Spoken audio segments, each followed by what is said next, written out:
Mga fans ng Paunin, nagkagulo dahil sa pusa.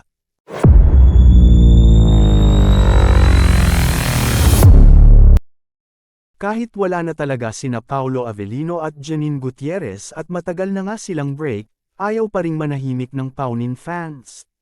Marami nga sa kanila ang ayaw pa ring sumuko at umaasang magkakabalikan pa rin sina Paolo at Janine.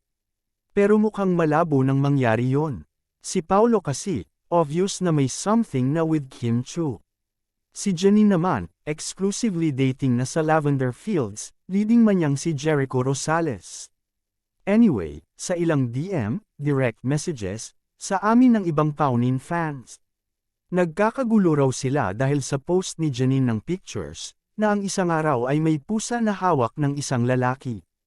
Yung lalaki raw na hindi naman kita ang mukha ay may nunal na katulad ng kay Paolo. May pinadala pang picture ni Paolo na kita ang nunal ng aktor. Pinipilit nga ng Paunin fans na si Paolo ang may hawak ng pusa sa picture na pinost ni Janine bilang throwback ng mga ganap ng Asia's Rising Star noong buwan ng July. Nakakaloka, ha? Sabi namin, parang malabo na si Paolo ang lalaking may nunal na may hawak sa pusa na yon. No, malabo talaga dahil matagal ng break sina Paolo at Janine. Yun na yun.